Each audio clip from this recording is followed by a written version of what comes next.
The silence in the pediatric wing of St. Catherine's Hospital was deafening as Eleanor Harris, CEO of the nation's largest pharmaceutical empire, watched her 7-year-old daughter, Emma, stare blankly at the ceiling. 3 months after the diving accident that shattered her spine, the vibrant little girl who once danced through corporate boardrooms had become a prisoner in her own body. "I'm sorry, but the damage is permanent," Dr. Richardson had whispered. That morning, his words echoing the verdict of every specialist Eleanor had flown in from around the world. Just as Eleanor felt her last thread of hope snap, a gentle voice broke through her despair. She turned to see a man in worn jeans and a faded t-shirt, his calloused hands tenderly holding those of a young boy. "Excuse me," said Owen Brooks, his eyes filled with quiet determination. "I think I can help your daughter walk again. Before we jump back in, tell us where you're tuning in from, and if this story touches you, make sure you're subscribed, because tomorrow, I've saved something extra special for you." The antiseptic smell of St. Catherine's Hospital had become as familiar to Eleanor Harris as the boardroom of Harris Pharmaceutical Industries. For 3 months, she had traded her corner office overlooking downtown Phoenix for this sterile room on the 7th floor, where her 7-year-old daughter, Emma, lay motionless beneath crisp white sheets. Emma's hazel eyes, once sparkling with the same determination that had built Eleanor's billion-dollar empire, now stared vacantly at the acoustic ceiling tiles. The diving accident at their Scottsdale Country Club had happened in an instant of faith, miscalculated leap from the high board that compressed her small spine with devastating precision. What should have been a perfect summer day of mother-daughter bonding had become the moment that divided Eleanor's life into before and after. The T12 vertebra was completely crushed, Dr. Richardson explained for what felt like the 100th time, his voice carrying the practiced sympathy of someone who delivered impossible news regularly. "The spinal cord injury is complete. There's no sensation or movement below the point of trauma." He paused, adjusting his wire-rimmed glasses. "Mrs. Harris, I know this is difficult to accept, but Emma will never walk again." Eleanor's manicured fingers gripped the arms of the visitor's chair until her knuckles turned white. She had built her pharmaceutical empire by refusing to accept the word impossible, by funding research that others deemed too risky, by believing that every medical problem had a solution waiting to be discovered.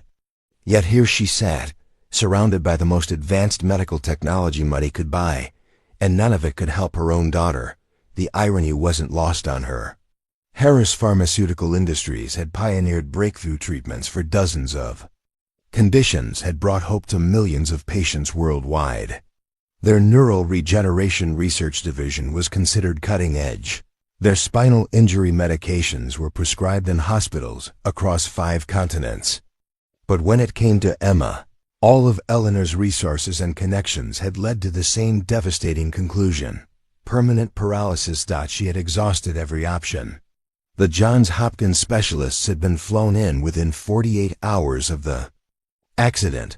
The renowned neurosurgeon from Mayo Clinic had spent 3 days reviewing Emma's case.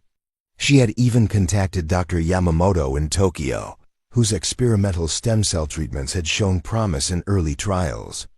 Each consultation had ended the same way, with gentle but firm assertions that Emma's injury was too severe, too complete, too final. Emma had stopped asking when she could go home, stopped asking when she could dance again, stopped asking the questions that once tumbled from her lips like water from a fountain. The vibrant little girl who used to interrupt board meetings with impromptu ballet performances, who would spin through the executive suite in her tutu while Eleanor worked late, had retreated into a silence that broke Eleanor's heart more than any medical diagnosis ever could. The rehabilitation team had introduced words that felt foreign and terrible: wheelchair accessibility, adaptive equipment, modified expectations. They spoke of Emma's new normal with the kind of optimistic determination that Eleanor recognized from her own business presentations, the careful reframing of devastating setbacks as opportunities for growth. But Eleanor wasn't ready to accept a new normal. Not for Emma. Not when her daughter had barely begun to live. The financial cost meant nothing. Eleanor could afford the best care money could buy. The emotional cost, however, was bankrupting her. She had taken indefinite leave from Harris Pharmaceutical, leaving the company she had built from nothing in the hands of her executive team. For the first time in her adult life, business seemed insignificant compared to the small, still figure in the hospital bed. Emma's physical therapy sessions were heartbreaking exercises in futility. The therapist would move her legs through range of motion exercises while Emma stared at the ceiling, her face blank with resignation that no 7-year-old should ever have to wear.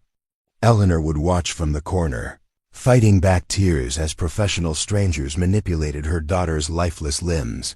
The worst moments came in the evening, when the medical staff would retreat and leave them alone with the oppressive quiet of the hospital room. Emma would sometimes cry, not from physical pain, but from the deeper ache of a future that had been stolen in an instant. Eleanor had no words for these moments, no CEO-level solutions to offer. She could only hold her daughter's hand and feel utterly powerless. Sleep had become elusive for Eleanor. She would doze fitfully in the reclining chair beside Emma's bed, waking at every sound, every shift in her daughter's breathing. The nights stretched endlessly, filled with what-if thoughts that served no purpose except to torture her with alternate realities where she had been more careful, more protective, more present. Dr. Richardson had begun suggesting that it was time to start planning for Emma's discharge to a rehabilitation facility, time to begin the long process of learning to live with permanent disability. The phrase made Eleanor feel physically ill. Emma was 7 years old. She shouldn't be learning to live with anything except joy and possibility and the endless potential that youth was supposed to represent. As morning light filtered through the hospital room window, Eleanor made a silent promise to her sleeping daughter. She would not give up.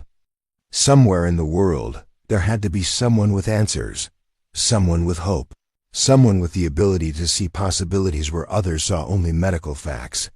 She had built an empire by refusing to accept limitations. She would apply that same relentless determination to fighting for Emma's future.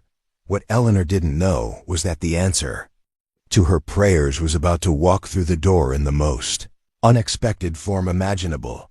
The pediatric wing of St. Catherine's Hospital rarely saw visitors who looked like Owen Brooks. His worn Levi's bore honest stains from actual work, not the artificially distressed denim that cost more than most people's weekly salary. His flannel shirt had been washed so many times that the red and black checks had faded to gentle suggestion, and his work boots showed the kind of scuffs that came from years of construction, sites and manual labor.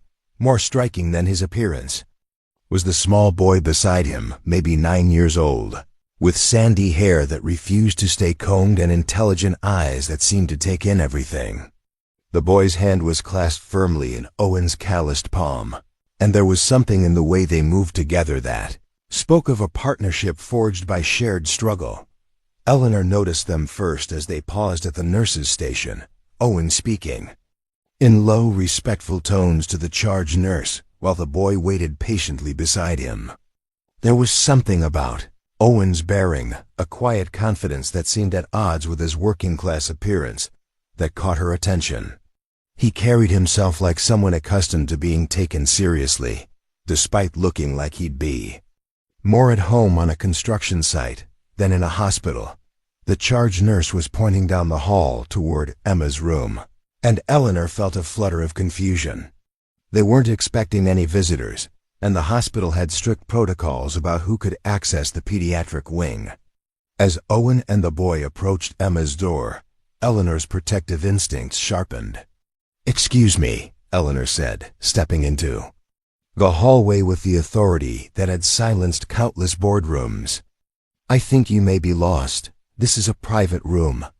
Owen stopped, his gray eyes meeting hers with a directness that was somehow both respectful and unflinching.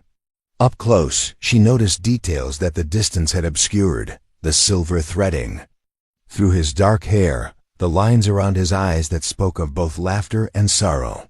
The way his hands, though clearly those of a manual laborer, were meticulously clean. "Mrs. Harris," he said, and his voice carried an unexpected warmth. "My name is Owen Brooks, and this is my son Leo." The boy stepped forward slightly, offering a small wave that was somehow both shy and confident.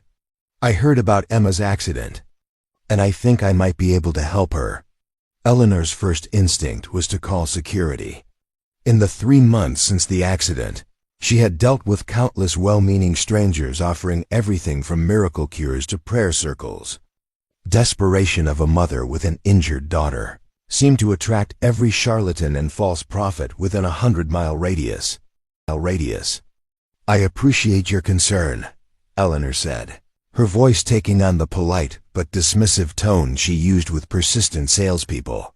"But Emma is receiving the best possible care from qualified medical professionals." "I'm sure you mean well, but I know what the doctors have told you," Owen interrupted gently. "That the damage is permanent, that she'll never walk again, that you need to accept her new reality and start planning accordingly." His words were delivered without judgment, but with an understanding that made Eleanor pause. 3 months ago, they told me the same thing about Leo. Eleanor's eyes shifted to the boy, who was now looking up at his father with an expression of proud affection. Leo appeared perfectly normal, healthy, unremarkable in the way that healthy people always seemed unremarkable, until you had lived in the world of medical impossibilities. Preparing and narrating this story took us a lot of time. So if you are enjoying it, subscribe to our channel. It means a lot to us. Now back to the story. "Leo had a diving accident too," Owen continued, his voice dropping to a more intimate tone. "Pool at a friend's house. Compressed fracture of his L1 vertebra. Complete paralysis from the waist down. The specialists at Phoenix General gave us the same prognosis your doctors are giving you." Eleanor felt something shift in her chest, a dangerous flutter of hope that she had been desperately trying to suppress. "That's impossible," she said, but even as the words left her mouth, she was studying Leo more carefully. The boy stood normally, shifted his weight naturally, showed no signs of any mobility issues. "I thought so too," Owen said with a slight smile. "But impossible and unlikely aren't the same thing. Sometimes the medical establishment gets so focused on statistics and precedent that they forget to look for alternatives." Leo stepped forward, his young voice clear and confident. "My dad didn't give up on me," he said simply. "Even when all the doctors said he should, he found a different way." Eleanor felt her carefully constructed walls beginning to crack. For 3 months, she had been surrounded by medical professionals who spoke in terms of limitations and adaptations. Here was a man in worn work clothes claiming that those limitations might not be absolute. What kind of different way? She asked, hating herself for the hope creeping into her voice. Owen glanced toward Emma's room. "Would it be all right if I met her? I'd like to see what we're working with before I explain my approach." Sometimes the individual situation matters more than the general diagnosis. Every rational part of Eleanor's mind screamed warnings. This man had no credentials, no medical training that she could see, no reason to be trusted with her daughter's fragile condition. He was exactly the kind of false hope that the grief counselor had warned her about, the desperate parent's vulnerability being exploited by someone offering miracle cures. But looking at Leo, standing healthy and whole beside his father, Eleanor found her rational mind overruled by something deeper. What if Owen Brooks was exactly what he appeared to be, not a charlatan or a fraud, but simply a father who had refused to accept the impossible? "One meeting," Eleanor said finally, her voice carrying the same cautious authority she used in high-stakes negotiations. "You can meet Emma, but I'll be present the entire time. And at the first sign that this is some kind of scam or exploitation, you'll leave immediately." Owen nodded solemnly. "That's fair." All I'm asking for is a chance to show you that sometimes there are possibilities hiding just outside the boundaries of conventional wisdom." As Eleanor led them toward Emma's room, she caught Leo looking up at his father with an expression of absolute trust. It was the kind of faith that could only be earned through proven miracles. And for the first time in 3 months, Eleanor allowed herself to wonder if miracles might still be possible. Eleanor Harris had never imagined that her greatest business triumph would become the source of her deepest personal torment. At 42, she stood at the helm of Harris Pharmaceutical Industries, a company she had built from a small research laboratory into a global empire worth $12 billion. Forbes had featured her on 3 covers, Harvard Business School taught case studies about her innovative market strategies, and she had been invited to speak at the World Economic Forum for 5 consecutive years. None of that success had prepared her for the helplessness she felt watching her daughter lie motionless in a hospital bed. Eleanor's rise to prominence had been fueled by a very specific kind of determination, the relentless drive of someone who refused to accept that barriers were permanent. She had started Harris Pharmaceutical 20 years earlier with a simple premise: that the most significant medical breakthroughs came from researchers who were willing to challenge conventional wisdom, who were bold enough to explore the spaces between established knowledge. Her father, Dr. James Harris, had been a small-town general practitioner who treated everything from broken bones to broken hearts with equal compassion. He had died when Eleanor was 25, leaving behind a modest practice and a daughter who carried his belief that medicine should be about healing, not just managing symptoms. Eleanor had used his life insurance money to purchase a failing pharmaceutical research facility in Phoenix, determined to create treatments that would have made her father proud. The early years had been an exercise in controlled desperation. Eleanor had thrown herself into learning every aspect of pharmaceutical development, from molecular biology to FDA regulations to international patent law. She had worked 18-hour days, slept on a cot in her office, and lived on coffee and determination while her small team of researchers pursued treatments that larger companies considered too risky or unprofitable. Her first breakthrough had come with a revolutionary treatment for pediatric epilepsy, a condition that struck close to home because her young cousin had suffered from seizures that no existing medication could control. The treatment had not only succeeded beyond her wildest projections, but had also established Harris Pharmaceuticals' reputation for tackling the medical challenges that others avoided. Success had followed success. Her company had developed groundbreaking treatments for rare genetic disorders, had pioneered new approaches to cancer therapy, had created medications that restored hope to families who had been told to prepare for the worst. Eleanor had built her empire by refusing to accept medical impossibilities, by funding research that traditional pharmaceutical companies deemed too experimental or too expensive. The irony was devastating. Eleanor had spent 20 years proving that medical limitations were often temporary obstacles rather than permanent walls. Her company's neural regeneration research division was considered among the most advanced in the world. Harris Pharmaceutical held patents on 17 different treatments related to spinal cord injuries and nervous system repair. She had literally built her fortune on the premise that paralysis could be overcome. Yet when it came to Emma, all of that expertise felt useless. Eleanor had consulted with every specialist her company had relationships with, had reviewed every experimental treatment in their research pipeline, had called in favors from colleagues around the world. The answer was always the same: Emma's injury was too severe, too complete, too devastating for current medical science to address. The personal cost of Emma's accident had been immeasurable. Eleanor had taken her first extended leave from Harris Pharmaceutical since the company's founding, leaving the day-to-day operations in the hands of her executive team while she maintained a vigil at Emma's bedside. The board of directors had been understanding but concerned. The company's stock price had dipped slightly as investors worried about leadership stability. Eleanor found herself caught between two worlds. In one world, she was a pharmaceutical industry titan who had built an empire by refusing to accept medical limitations. In the other world, she was simply a mother watching her daughter slip away from her, emotionally if not physically. Emma had been Eleanor's miracle in more ways than one. Eleanor had focused so intensely on building her company that she had convinced herself she didn't need or want a family. Then, at 35, an unexpected pregnancy had forced her to reconsider her priorities.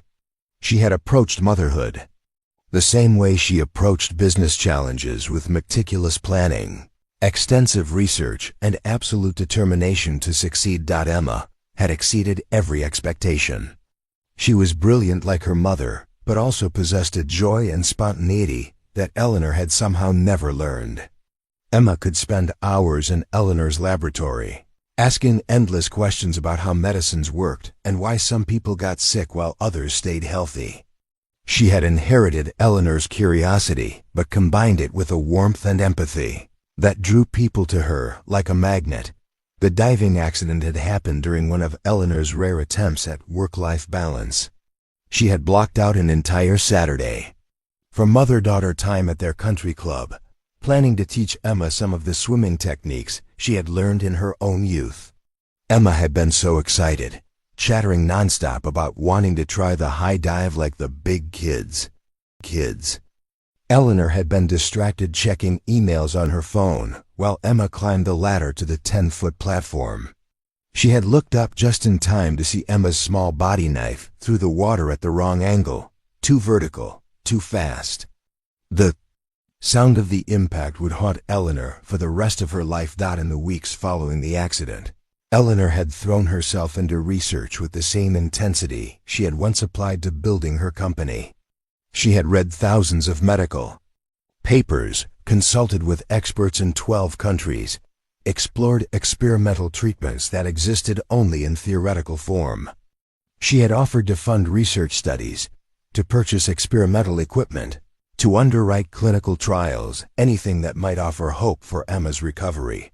But for the first time in her adult life, Eleanor's money and influence felt powerless.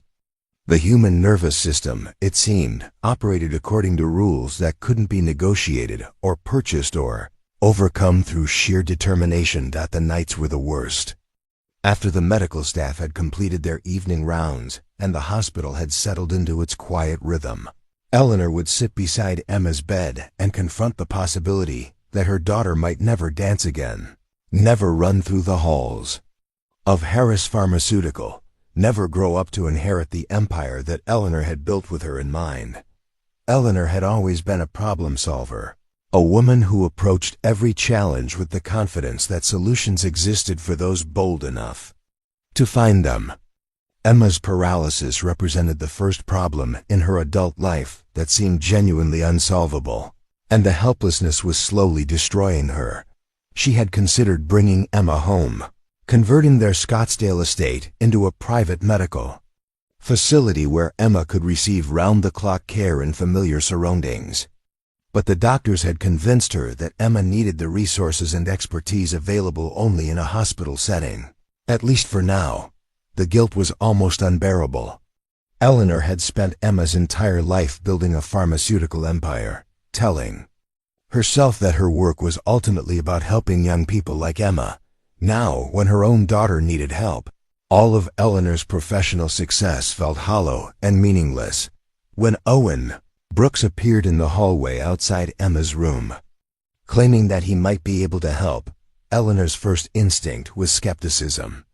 She had dealt with dozens of well-meaning strangers offering miracle cures, prayer healing, experimental treatments that existed only in their imagination. Her wealth and Emma's condition had attracted every kind of charlatan and false prophet, but something about Owen was different. He didn't carry himself like someone trying to exploit desperate parents. He spoke with the quiet confidence of someone who had solved an impossible problem before, and his son Leo stood beside him like living proof that miracles might still be possible. For the first time in 3 months, Eleanor found herself wondering if her greatest challenge might also become her Greatest victory. Owen Brooks had once been the kind of man that Fortune 500 companies fought to recruit. His doctoral dissertation on biomedical engineering from Stanford had been groundbreaking enough to attract attention from medical device manufacturers around the world.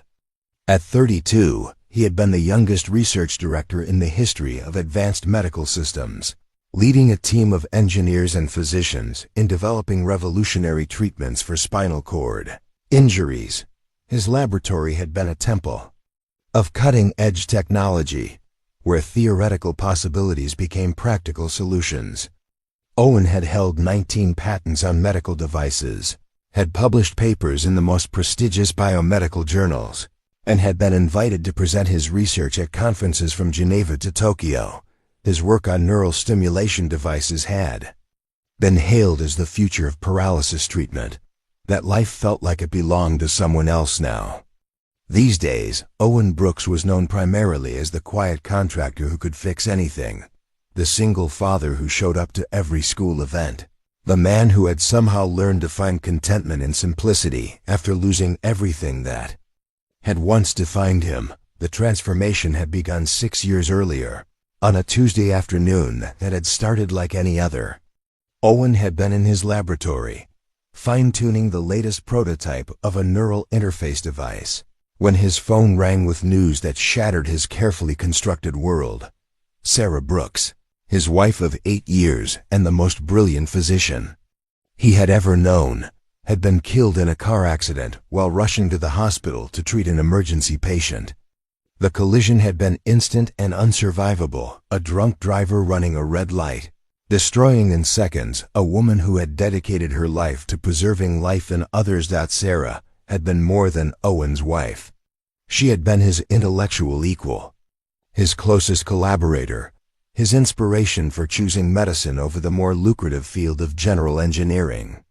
They had met during his graduate studies, when she was completing her residency in neurology, and their shared passion for solving impossible medical problems had formed the foundation of both their marriage and their careers. In the weeks following Sarah's death, Owen had attempted to lose himself in work.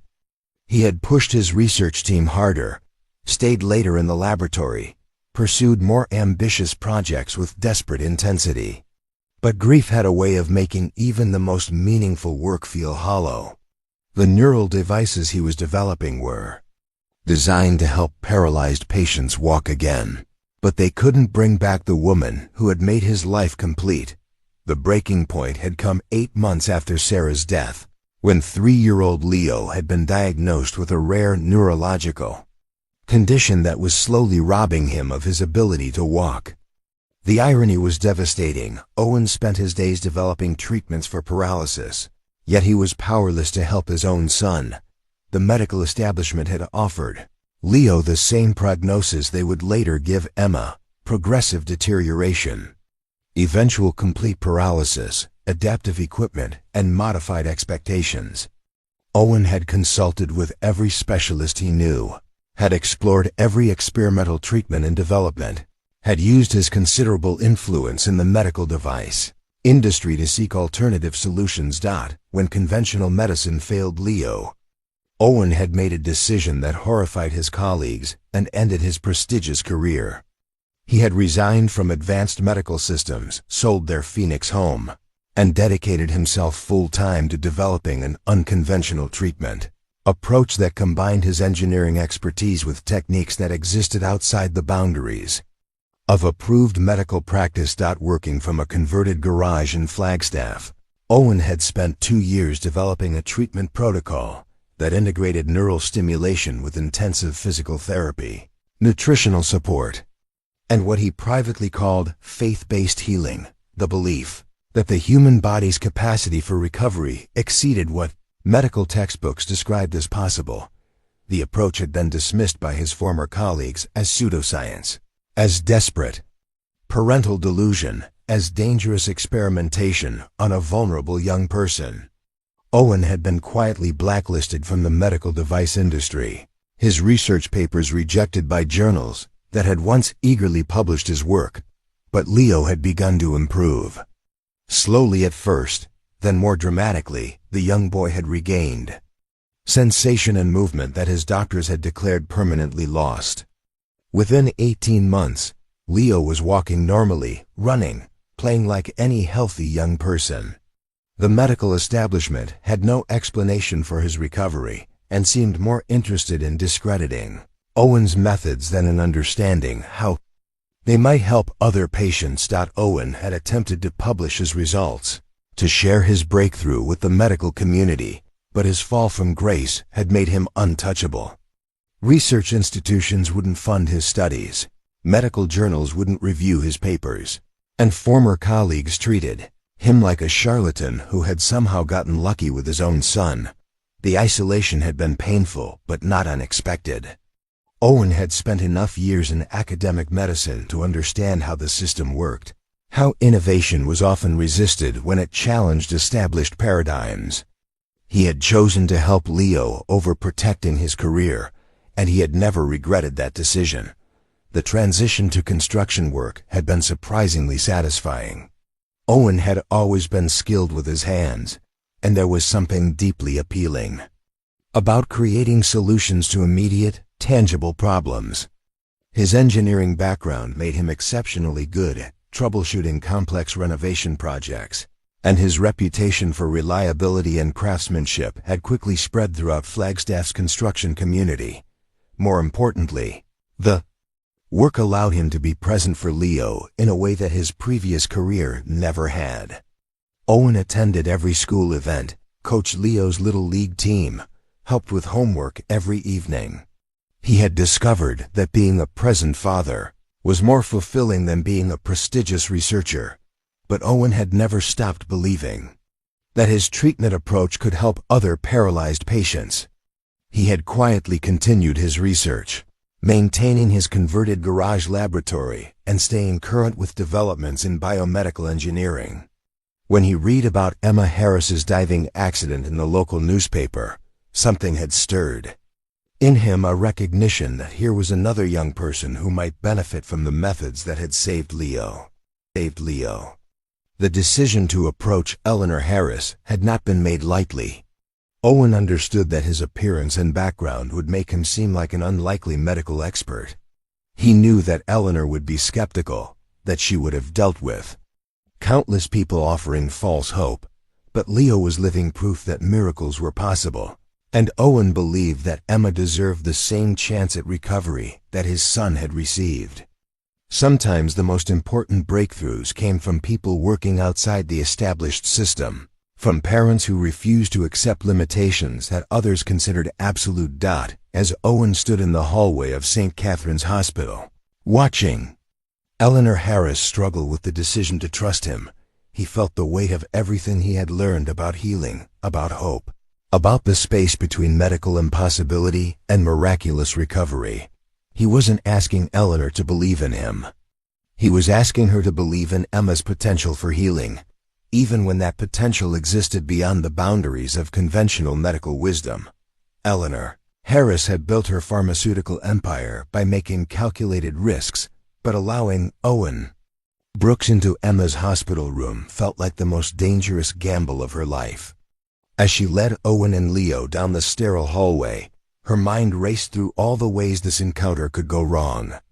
Emma was fragile physically and emotionally, and Eleanor's protective instincts screamed warnings about trusting a stranger, whose only credentials were a recovered son and worn work clothes. "Before we go in," Eleanor said, stopping outside Emma's door, "I need you to understand something. Emma has been through more than any 7-year-old should have to endure. She's barely speaking to the psychiatrist, she won't engage with the physical therapists, and she's completely withdrawn from everyone except me. If your presence causes her any distress, I understand," Owen interrupted gently. "And if at any point you feel uncomfortable, we'll leave immediately. I'm not here to upset Emma or give you false hope. I'm here because I believe there might be possibilities that haven't been fully explored." Leo stepped closer to his father, his young voice clear and confident. "Emma's going to like me," he said with the matter-of-fact certainty that only young people could possess. I know what it's like to be told you can't walk. I can tell her about how it feels to prove the doctors wrong. Eleanor felt something twist in her chest, a dangerous flutter of hope mixed with terror. She pushed open the door to Emma's room. Steeling herself for whatever was about to unfold, Emma lay propped against pillows, her dark hair spread across the white hospital bedding, her hazel eyes focused on the television mounted on the wall. She looked impossibly small in the adult-sized hospital bed, dwarfed by the medical equipment that monitored her vital signs and delivered medications through a complex network of tubes and wires. "Emma, sweetheart," Eleanor said softly, "we have some visitors. This is Mr. Brooks and his son Leo." Emma's eyes shifted toward the door, taking in Owen and Leo with the careful assessment that had become habitual since the accident. For 3 months, she had been examined, evaluated, and discussed by an endless parade of medical professionals. Her expression showed the weary resignation of someone far too young to have learned that adults often brought disappointment, disguised as help.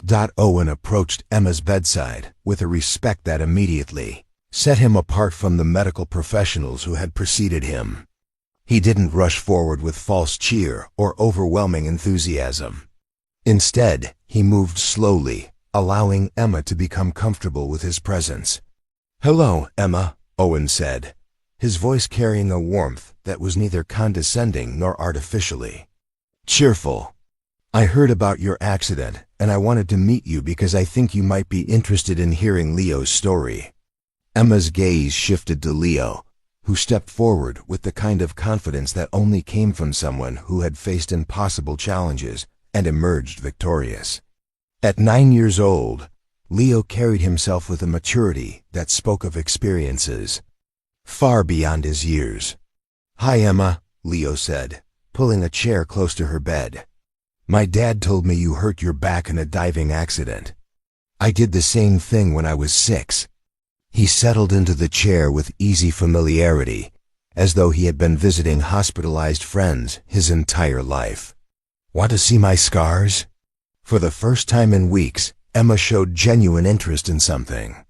She nodded slightly, watching, as Leo lifted his shirt to reveal 2 small surgical scars on his lower back. "They had to put metal rods in my spine," Leo explained matter-of-factly. "The doctors said I would never walk again, that my legs would never work properly. But they were wrong." He looked directly at Emma, his young eyes serious but kind. "Sometimes doctors don't know everything, even when they think they do." Eleanor watched this interaction with fascination and growing unease. Leo's casual discussion of his own paralysis and recovery was exactly the kind of false hope she had been warned about. Yet there was something authentic about the boy's manner, something genuine in the way he spoke about his experience. "How long were you in a wheelchair?" Emma asked, her voice barely above a whisper. It was the first question she had asked anyone in 2 weeks. "About 8 months," Leo replied. "It was really hard at first. I was angry all the time, and I didn't want to do physical therapy because it hurt and seemed pointless. But my dad never gave up on me, even when I gave up on myself." Owen moved closer to Emma's bed, his attention focused completely on her, rather than on the impressive array of medical equipment surrounding her. "Emma, would it be all right if I examined your legs? I'd like to understand exactly what kind of injury we're dealing with." Eleanor's protective instincts flared. "Mr. Brooks, I appreciate your concern, but Emma has been examined by the best neurologists in the country. Her condition has been thoroughly evaluated." "I'm sure it has," Owen said calmly. "But sometimes a different perspective can reveal things that routine examinations miss. I'm not questioning the competence of Emma's medical team.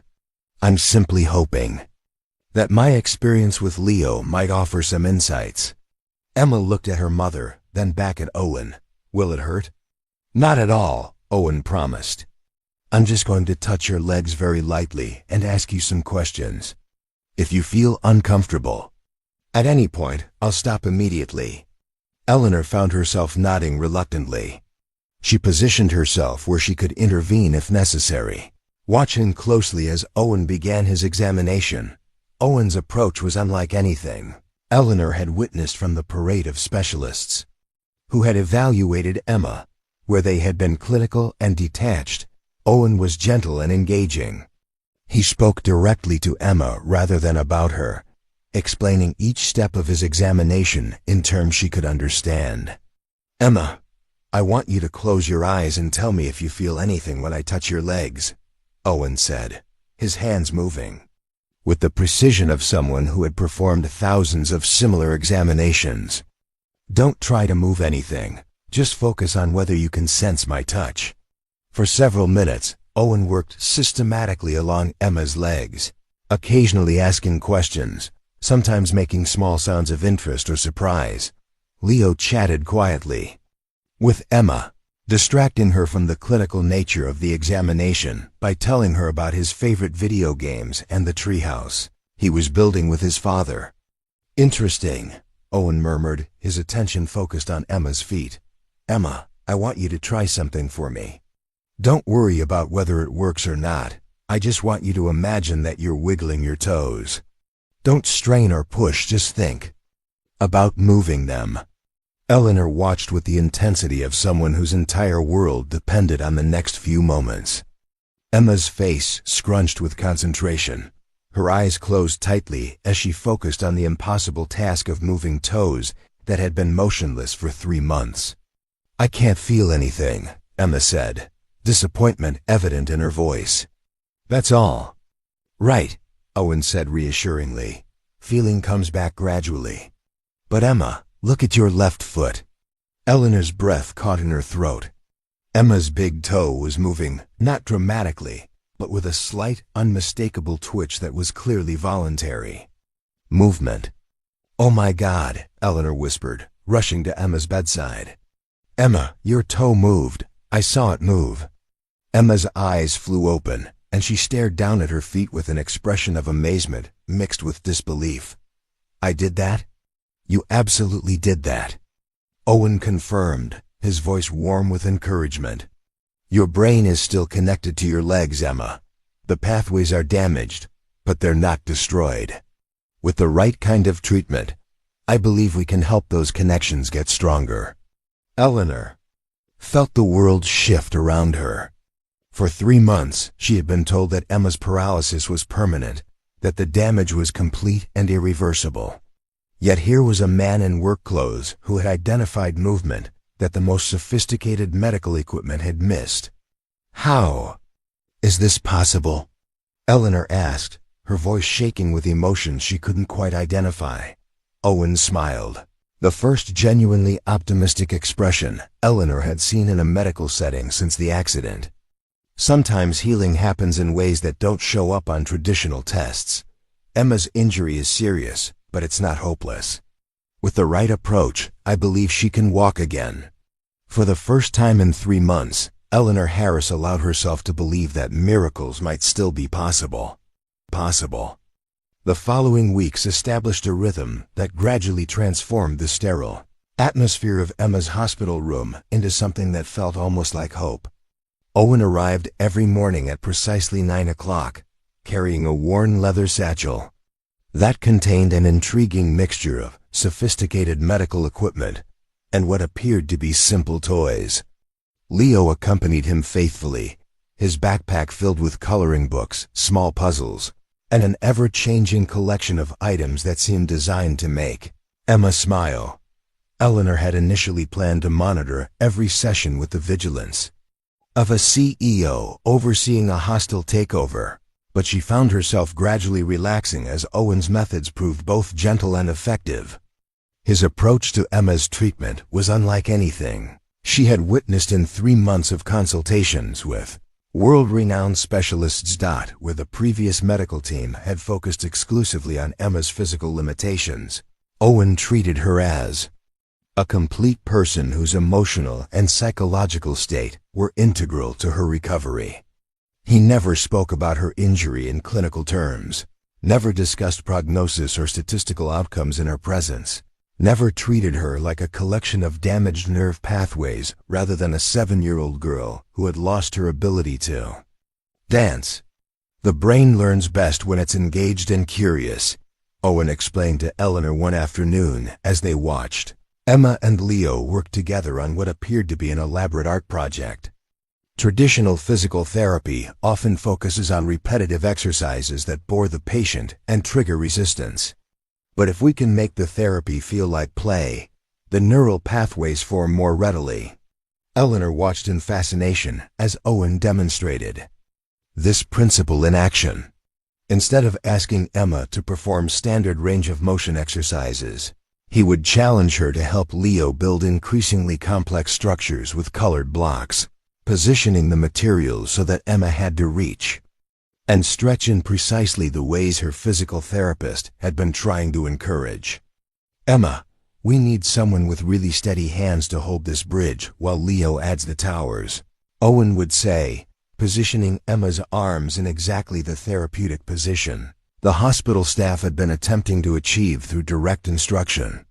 The difference was remarkable. Where Emma had resisted the formal therapy, she eagerly participated in what felt like games with her new friend.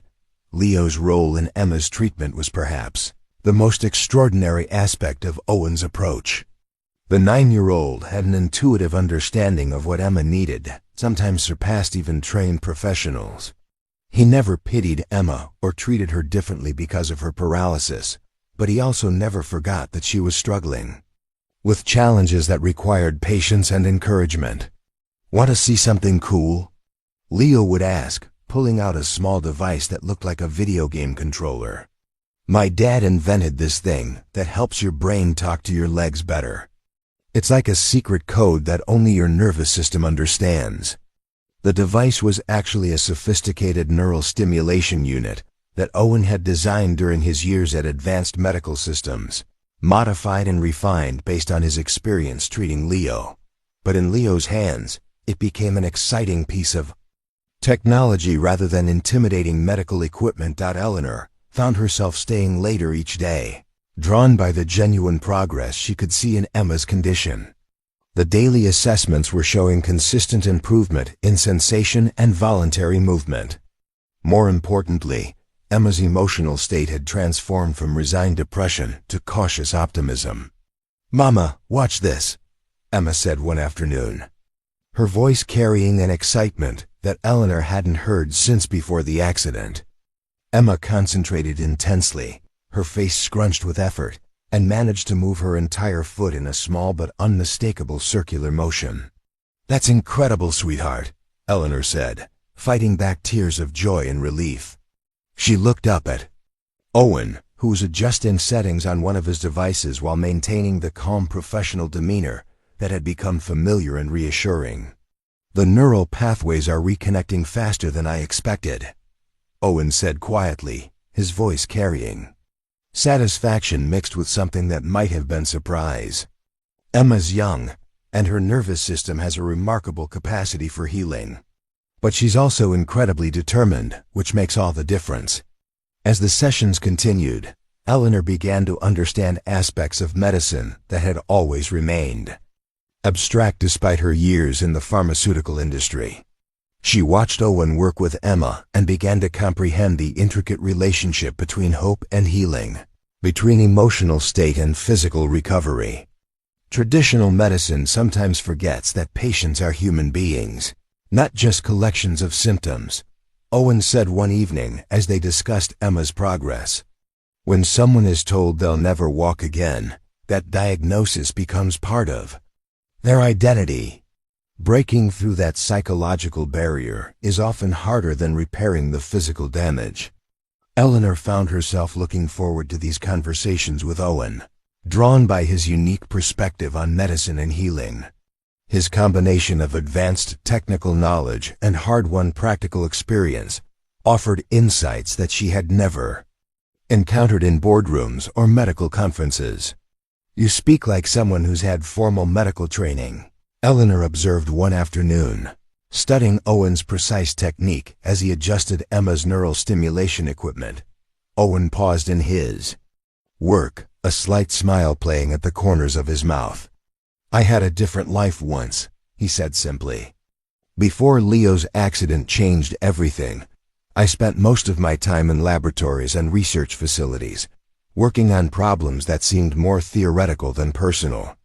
Eleanor sensed there was much more to Owen's story than he was revealing. But she respected his privacy. Whatever his background, his methods were producing results that exceeded anything she had dared to hope for. The most remarkable change was in Emma herself. The withdrawn, silent young person who had barely acknowledged the hospital staff was gradually being replaced by someone who resembled the vibrant daughter Eleanor remembered from before the accident.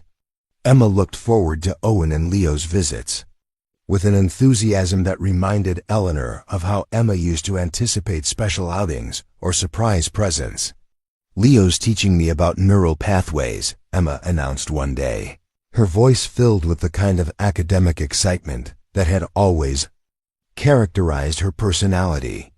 "Did you know that your brain can grow new connections even after they've been damaged? It's like having superpowers, except they're inside your head." Eleanor smiled, recognizing her daughter's intellectual curiosity returning alongside her physical recovery. Emma had always been fascinated by how things worked, whether it was the machinery in Eleanor's pharmaceutical laboratories or the complex biological processes that Owen patiently explained during their sessions. "Owen says that believing you can get better is part of actually getting better," Emma continued, her 7-year-old logic carrying in wisdom that seemed far beyond her years. "He says the brain listens to what you tell it, so you have to be careful to tell it good things instead of scary things."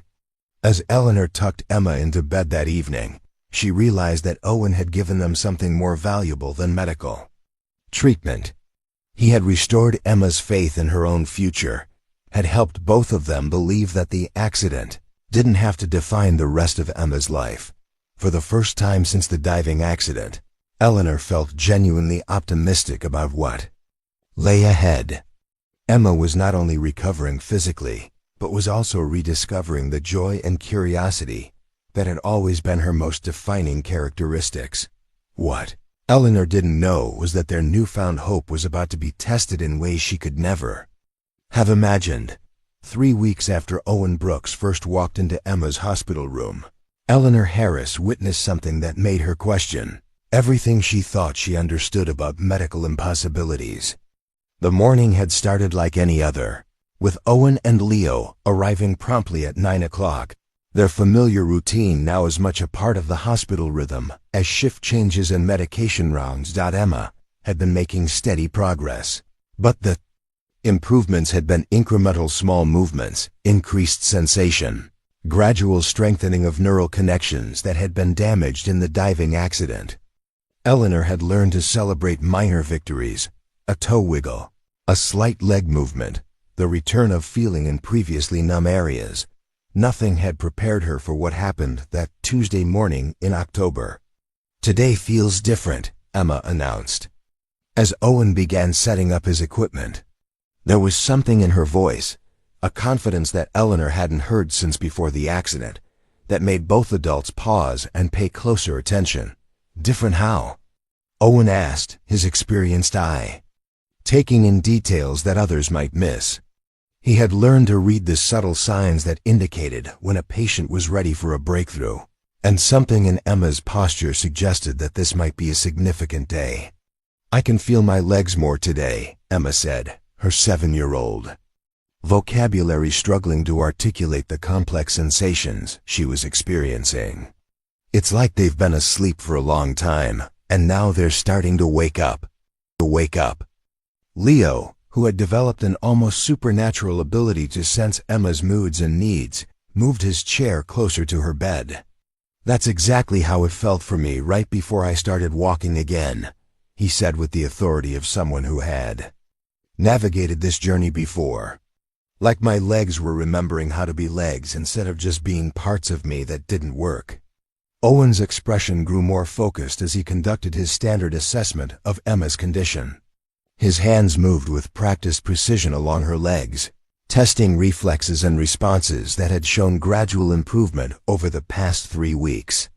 "Emma, I want to try something we haven't attempted before," Owen said, his voice carrying an excitement that he was trying to keep professional.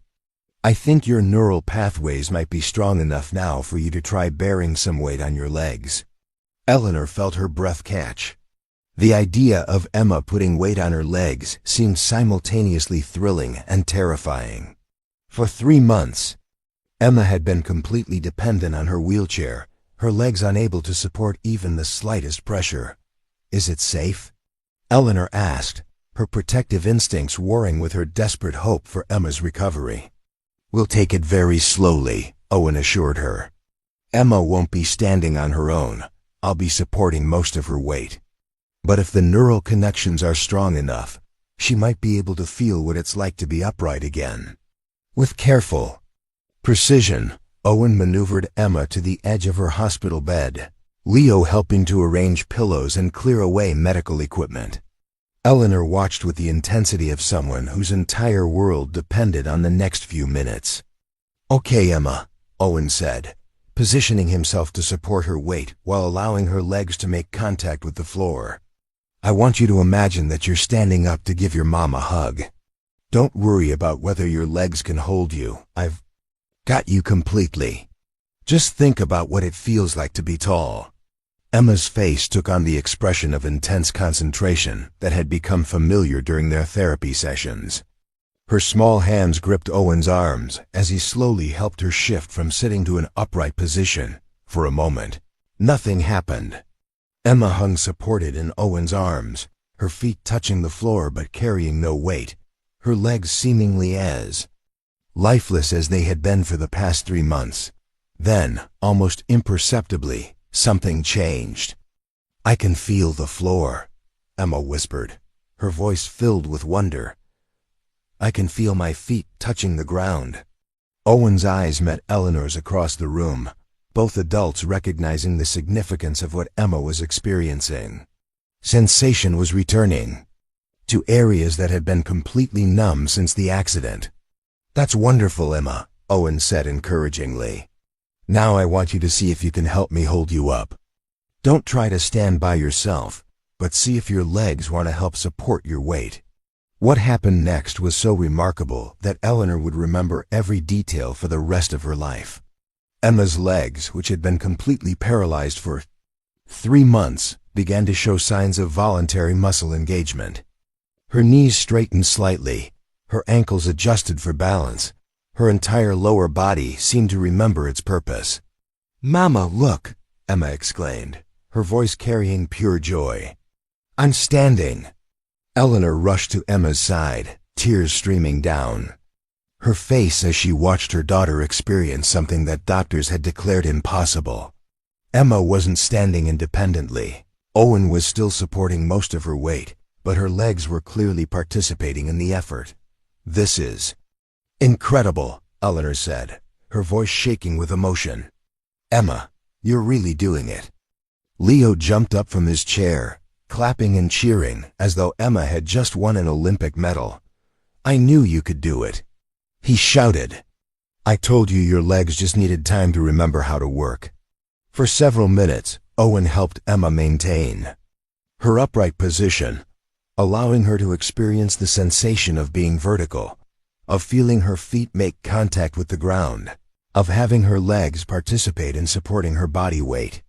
It was a small miracle measured in seconds, but it represented a monumental victory in the long journey toward recovery.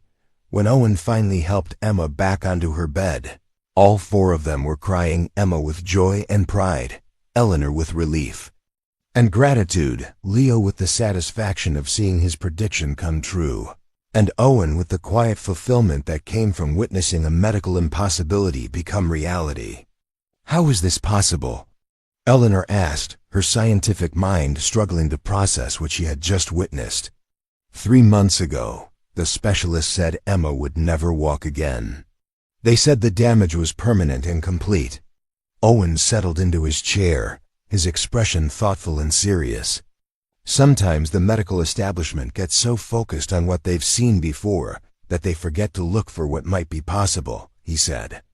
Emma's injury was severe, but it wasn't as complete as the initial scans suggested. More importantly, her brain has been working to establish new neural pathways, alternative routes for communication between her mind and her legs. Eleanor looked at her daughter, who was examining her legs with newfound fascination, flexing muscles that had been motionless for months. The human nervous system has an extraordinary capacity for healing, Owen continued. But that healing requires the right kind of stimulation, the right emotional environment, and most importantly, the belief that recovery is possible. Emma had all of those things. As Eleanor watched Emma demonstrate her returning leg movement for the nursing staff who had rushed in after hearing the commotion, she realized that Owen had given them something more precious than medical treatment. He had restored their faith in miracles. That evening, as Emma slept more peacefully than she had since the accident, Eleanor sat beside her bed and allowed herself to imagine a future she had thought was lost forever. Emma dancing again, running through the halls of Harris Pharmaceutical, growing up to inherit not just a company, but the unshakable belief that no problem was truly unsolvable. What Eleanor didn't know was that their moment of triumph was about to be overshadowed by revelations that would threaten to destroy everything.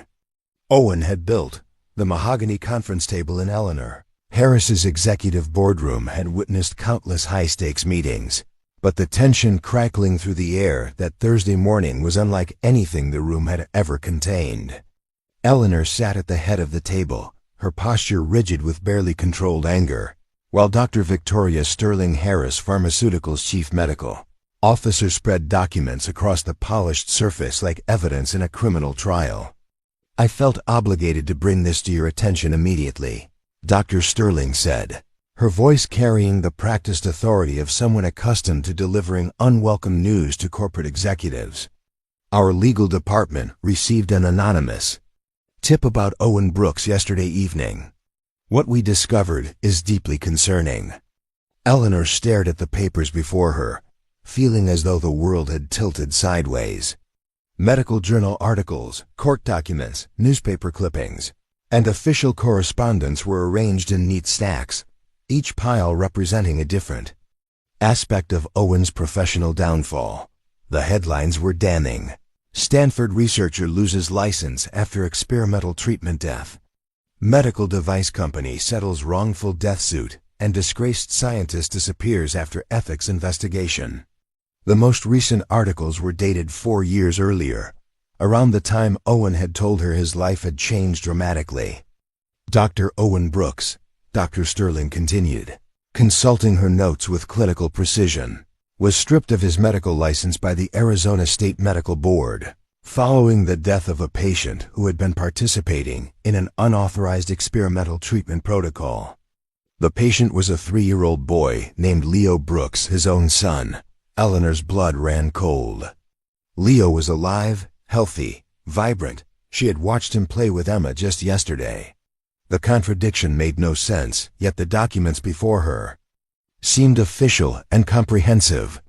According to the medical board's findings, Dr. Sterling pressed on, Dr. Brooks used his son as a test subject for an unproven neural stimulation device that he had developed without proper clinical trials or FDA approval.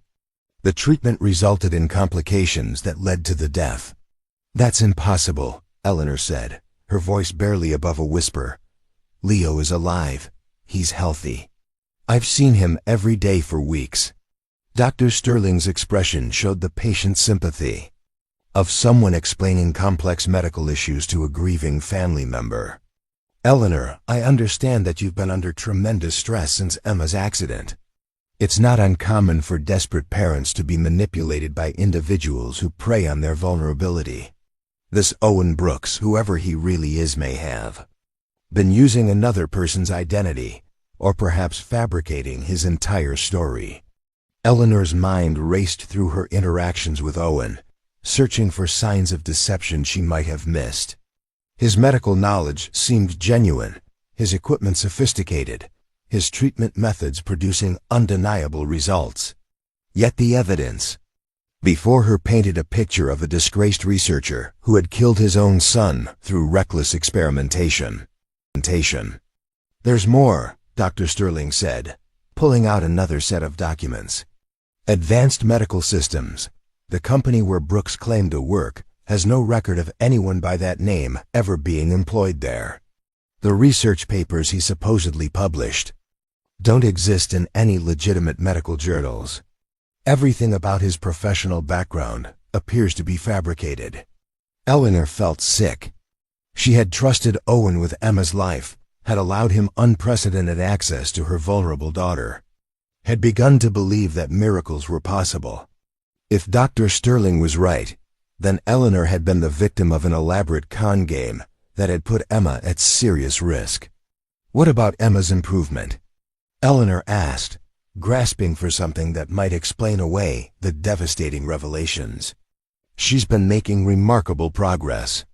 Yesterday she was able to bear weight on her legs for the first time since the accident." "Placebo effect," Dr. Sterling said with clinical certainty.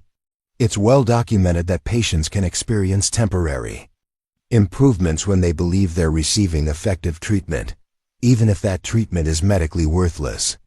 Emma's apparent progress could be psychological rather than physiological."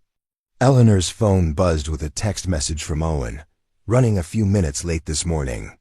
"Leo had a dentist appointment. See you at 9:15, the casual normalcy of." The message felt obscene in light of what she had just learned. "I've already contacted hospital security," Dr. Sterling continued. "Owen Brooks and the boy he's been bringing with him are to be denied access to the hospital immediately.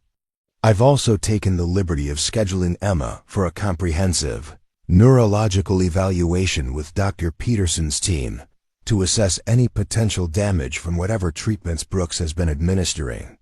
Eleanor stared out the conference room. Windows at the Phoenix skyline, the familiar view now seeming foreign and threatening. 3 weeks ago, she had been a desperate mother watching her daughter slip away into permanent paralysis. Owen's arrival had brought hope, progress, and the first genuine smile she had seen from Emma since the accident. Now she was being told that everything had been a lie. "There's something else you need to know," Dr. Sterling said, her voice dropping to a more ominous tone. "The anonymous tip that led us to investigate Brooks came with a warning. According to our source, Brooks has been targeting wealthy families with injured people, offering miracle cures in exchange for substantial financial payments. The implication is that you and Emma were selected as his next victims." Eleanor felt a chill that had nothing to do with the conference room's air conditioning. She had been so grateful for Owen's help, so impressed by his methods, so hopeful about Emma's recovery, that she had never considered the possibility of exploitation. "Has he asked you for money?" Dr. Sterling inquired. Eleanor shook her head. Slowly, Owen had never mentioned payment, had never suggested that his treatment required financial compensation.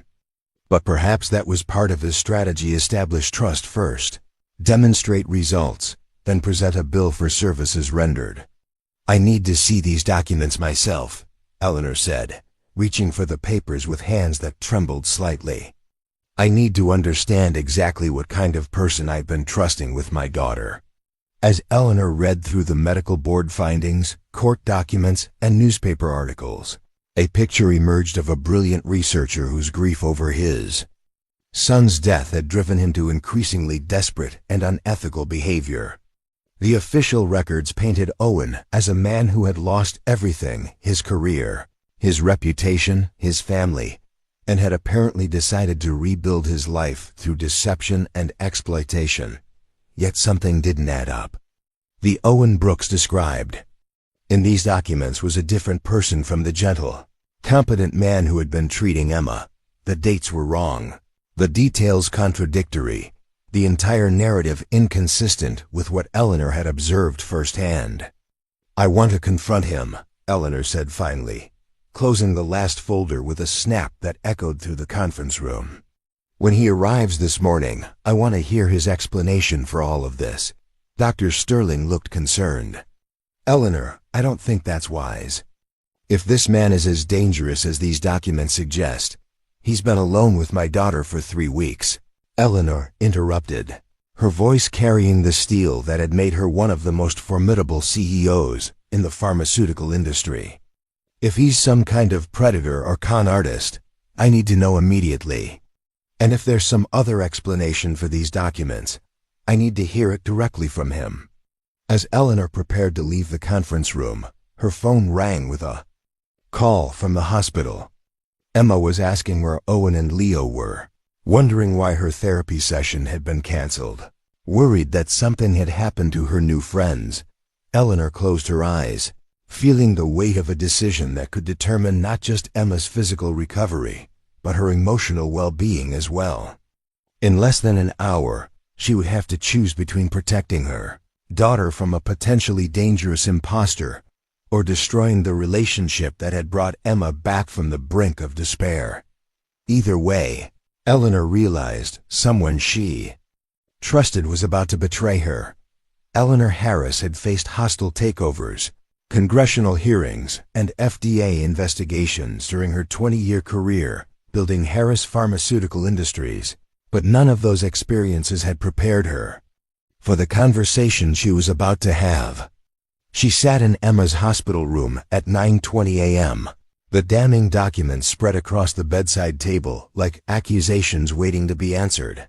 Watching the door for Owen Brooks's arrival, Emma had been asking increasingly worried questions about why her therapy session was delayed, why Owen and Leo weren't there yet, whether something bad had happened to her friends. Eleanor had deflected these questions with vague reassurances, but she could see the anxiety building in her daughter's eyes, the same fearful uncertainty that had characterized Emma's emotional state immediately after the accident. When Owen finally appeared in the doorway, Leo's hand in his as always, Eleanor felt her heart constrict with conflicting emotions. The man who entered looked exactly like the gentle, competent healer who had brought hope back into their lives. His smile was warm and genuine as he greeted Emma, his concern evident when he noticed her distressed expression. "Sorry, we're running late, Emma," Owen said, moving toward his usual position beside her bed. "Leo had a dentist appointment this morning, and you know how those can go." "Owen," Eleanor said, her voice carrying a formality that made him pause and look at her more carefully. "We need to talk." "Leo, would you mind waiting in the hallway for a few minutes?" Owen's expression shifted as he registered the tension in the room, the official-looking documents on the table, the way Eleanor had positioned herself between him and Emma. "Of course," he said quietly, guiding Leo back toward the door. "Leo, why don't you go ask the nurses if they have any of those coloring books you like?" As soon as they were alone, Eleanor stood and faced Owen directly, every instinct from her corporate career telling her to take control of the situation immediately. "I know who you really are," she said, her voice steady despite the turmoil in her chest. "Or rather, I know what you've done." Owen's face went very still, but he didn't attempt to deny or deflect. Instead, he moved slowly to the chair he usually occupied during Emma's sessions and sat down with the careful movements of someone who understood that his next words would determine everything. "What exactly do you think you know?" he asked, his voice quiet but not defensive. Eleanor picked up the medical board findings and held them out like evidence in a trial. Dr. Owen Brooks, formerly of Advanced Medical Systems, medical license revoked by the Arizona State Medical Board, following the death of a 3-year-old patient who died during unauthorized experimental treatment. "The patient was your own son, Leo Brooks." Owen's eyes closed briefly, and when he opened them again, Eleanor saw a depth of pain that seemed to reach back years. "The medical board findings are accurate," he said simply. "My license was revoked, and Leo was declared dead following complications from an experimental treatment I administered." Eleanor felt the world shift beneath her feet. She had been hoping for a denial, an explanation that would reveal the documents to be forgeries or mistakes. Owen's confirmation felt like a physical blow. "Emma, sweetheart," Eleanor said, fighting to keep her voice steady, "I need you to listen to me very carefully. Mr. Brooks isn't who we thought he was. He's going to leave now, and we're going to make sure you get proper medical care from qualified doctors." Emma's reaction was immediate and devastating. "No," she cried, struggling to sit up straighter in her bed. "Owen isn't leaving. He's helping me walk again. Why are you being mean to him?" "Emma, he lied to us," Eleanor said, kneeling beside her daughter's bed. "The documents prove that he's dangerous, that he hurt his own son. We can't trust him to help you." "But Leo is fine," Emma protested, tears streaming down her face. "Leo is my friend. He's not dead. Why are you saying these terrible things?" Owen remained silent during this exchange, his hands folded in his lap, his expression carrying the resignation of someone who had been through similar conversations before. When Emma looked at him pleadingly, he met her gaze with gentle sadness. "Emma," Owen said softly, "your mother is trying to protect you. The documents she has are real, and they say exactly what she told you they say." Eleanor felt a mixture of vindication and heartbreak as Owen confirmed her accusations. But before she could respond, he continued speaking. "What the documents don't say is that Leo did die, exactly as they report.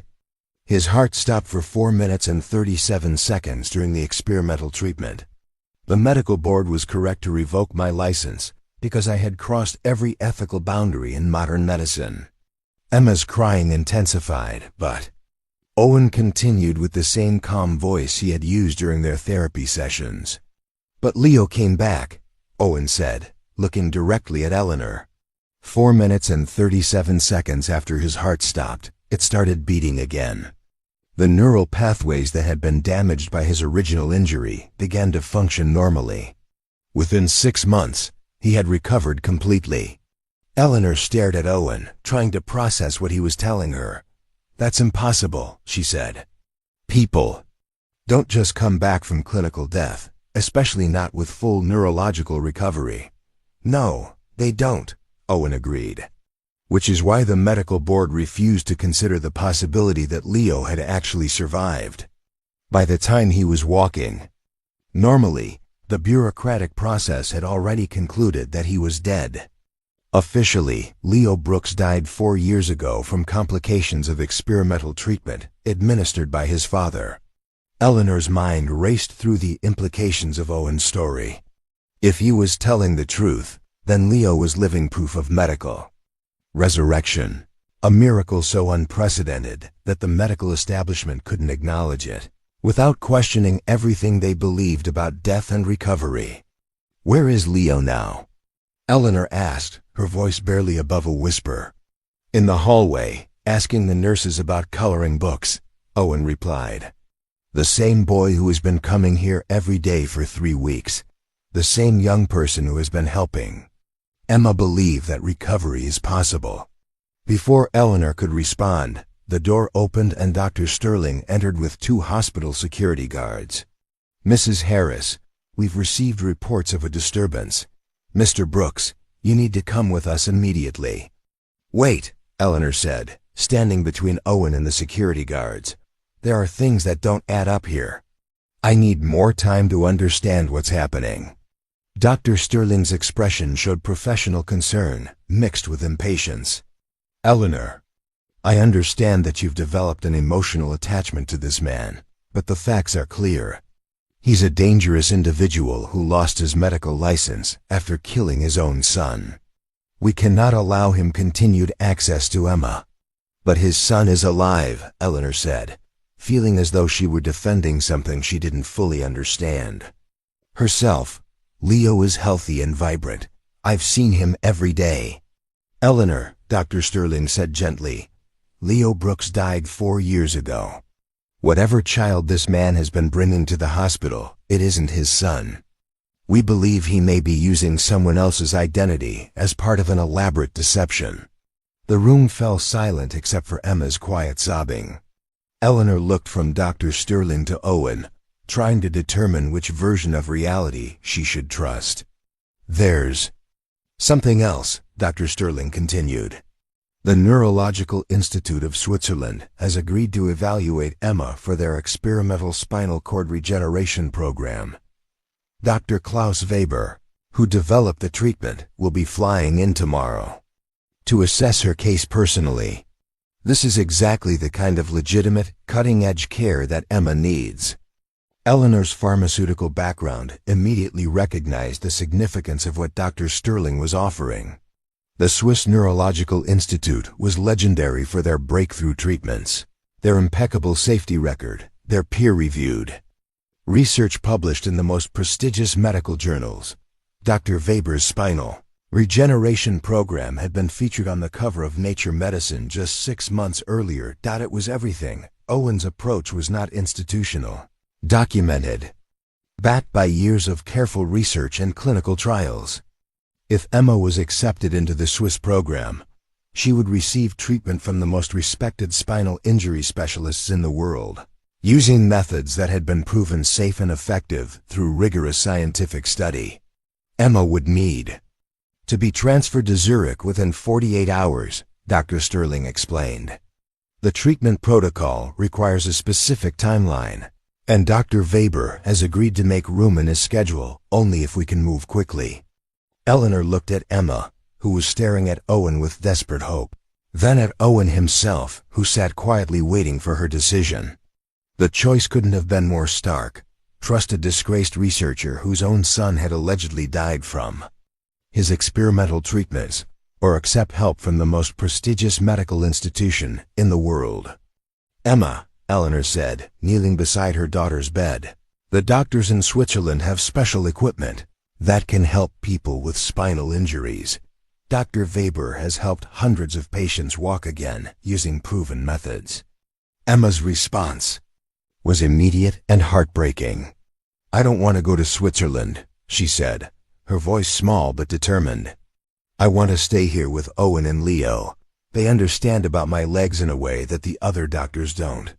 Sweetheart, the Swiss doctors are the best in the world, Eleanor said gently. They have success rates that are much higher than anything else available. But I'm already getting better here, Emma insisted. Yesterday I stood up. Owen says, MW neural pathways are reconnecting faster than he expected. Why do I need to go somewhere else when the treatment is already working? Eleanor felt torn between her rational mind, which recognized the superiority of the Swiss program, and her emotional attachment to the progress Emma had made with Owen. The documents painted Owen as a dangerous charlatan, but Emma's improvement had been undeniable.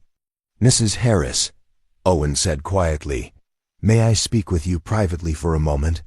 Eleanor hesitated, then nodded to the security guards to wait outside.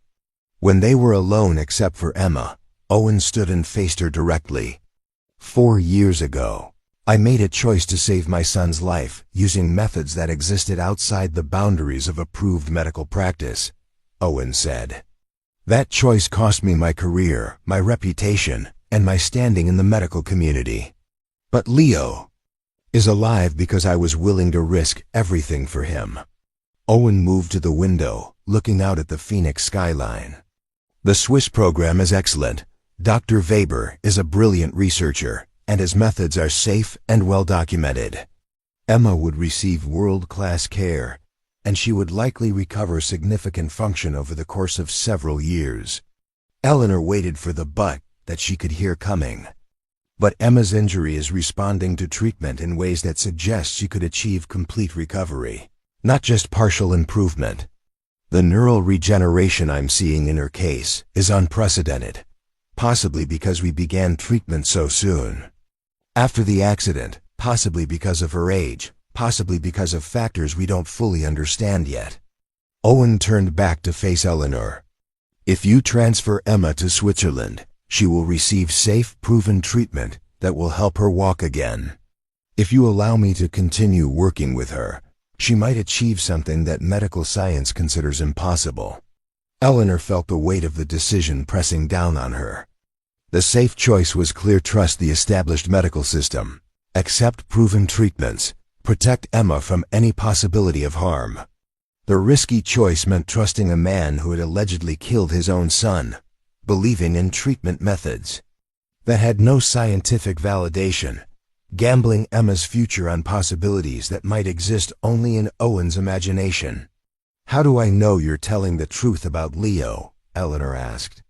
"How do I know that everything you've told me isn't part of some elaborate deception?" Owen was quiet for a long moment, then pulled out his phone and dialed a number. "Leo," he said when the call connected, "could you come back to Emma's room, please? And would you bring your medical records from Phoenix General? The ones from 4 years ago." Within minutes, Leo appeared in the doorway carrying a manila folder that looked official and well-worn. He handed it to Eleanor without being asked, his young face serious but unafraid. Eleanor opened the folder and found herself looking at medical records that documented the treatment of a 3-year-old Leo Brooks for severe spinal injury, followed by complications during experimental neural stimulation therapy, followed by cardiac arrest and clinical death, lasting 4 minutes and 37 seconds, followed by spontaneous recovery and complete neurological healing. The documents were stamped, signed, and dated. They included brain scans showing Leo's recovery, cardiac monitors documenting his death and resurrection, and detailed notes from hospital staff who had witnessed events they couldn't explain. At the bottom of the file was a death certificate for Leo Brooks, officially declaring him deceased, and beneath that, a handwritten note from the attending physician. Patient unexpectedly regained consciousness in full neurological function approximately 18 hours after official time of death. Medical explanation unavailable. Family declined autopsy. Case closed by administrative decision. Eleanor stared at the documents, then at Leo, who was very much alive and looking at her with patient understanding. "The medical board was correct to revoke my license," Owen said quietly. "By every standard of medical ethics and professional practice, I had acted irresponsibly and dangerously. The fact that Leo survived and recovered completely doesn't change the fact that I crossed lines that should never be crossed." Eleanor looked at Emma, who was watching this conversation with the intense focus of someone whose entire future hung in the balance. "But sometimes," Owen continued, "the only way to save someone you love is to be willing to risk everything, including your own destruction, for the possibility of a miracle." Eleanor closed the medical file and handed it back to Leo, her mind struggling to process everything she had learned. The documents she had been shown that morning painted Owen as a dangerous fraud. The documents Leo had just shared suggested that Owen was someone who had achieved the impossible at enormous personal cost. "Emma," Eleanor said, sitting on the edge of her daughter's bed, "if we don't go to Switzerland, if we continue with Owen's treatment, there are no guarantees.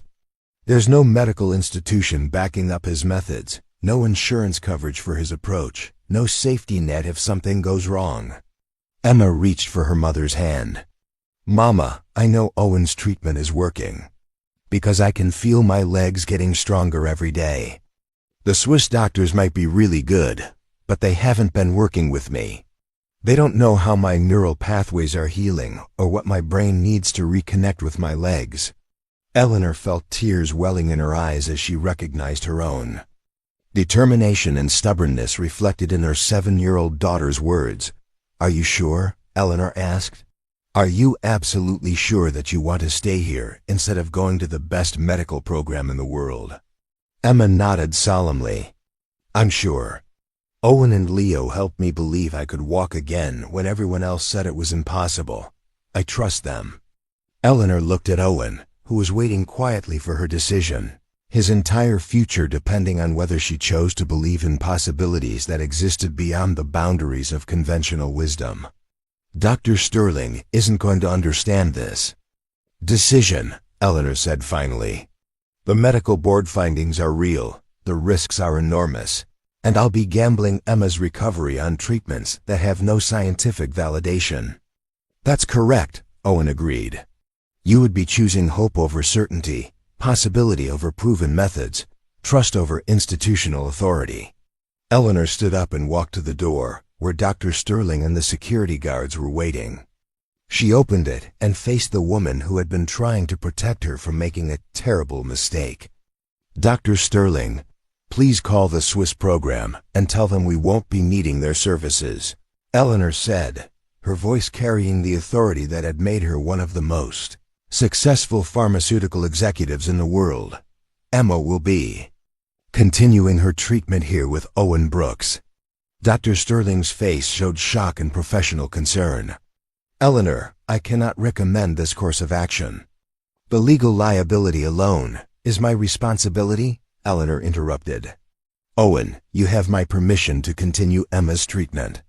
But I want daily progress reports, complete transparency about your methods, and the first sign of any complication. Means we transfer Emma to conventional care immediately." Owen nodded solemnly. "You have my word." As Dr. Sterling left with obvious disapproval and the security guards dispersed, Eleanor sat back down beside Emma's bed and realized that she had just made the same choice Owen had made 4 years earlier too. Risk everything for the possibility of a miracle.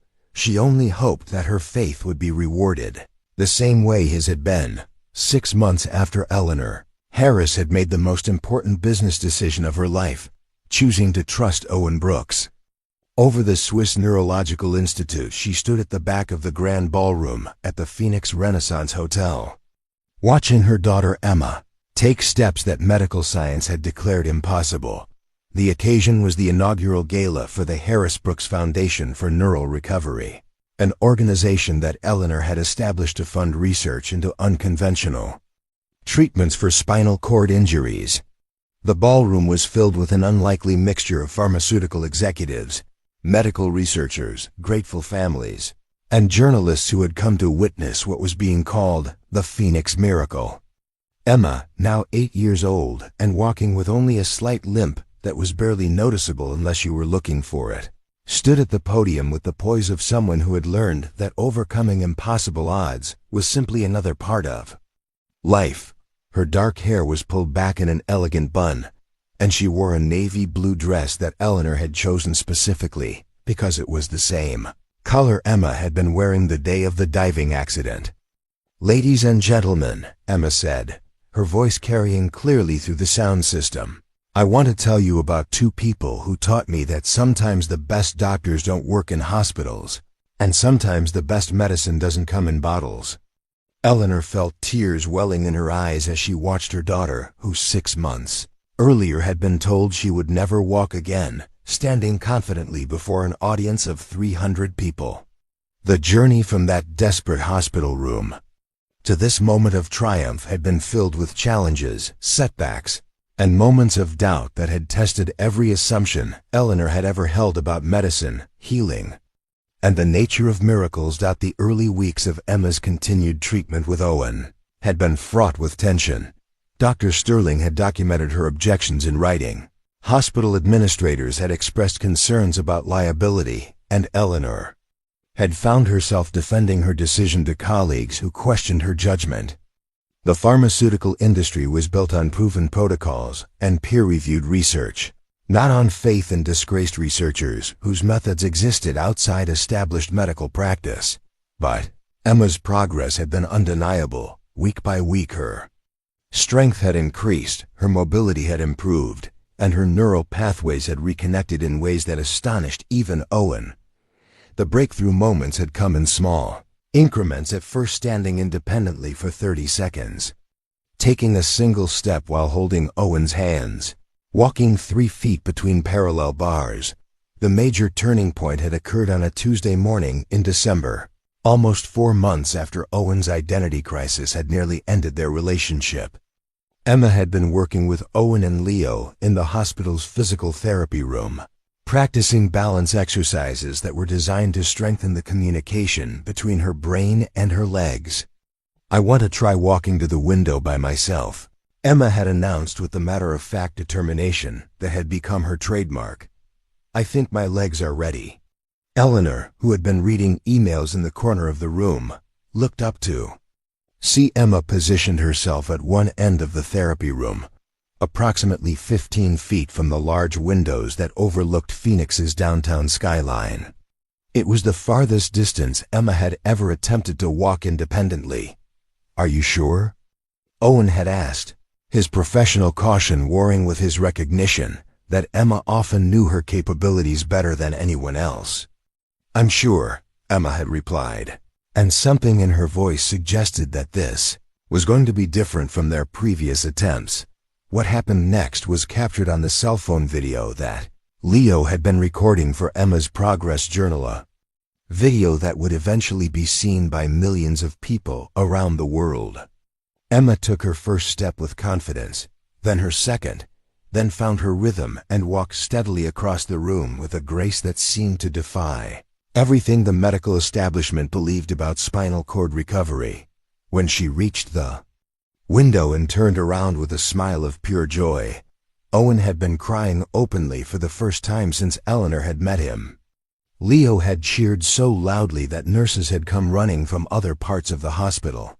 And Eleanor had felt something fundamental shift inside her, a recognition that she had witnessed not just medical recovery, but genuine resurrection.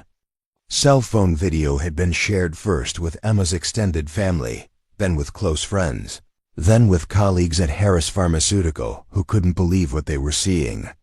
Within weeks, the video had gone viral, attracting attention from medical journalists, research institutions, and families around the world who were dealing with similar injuries. The attention had been both gratifying and overwhelming.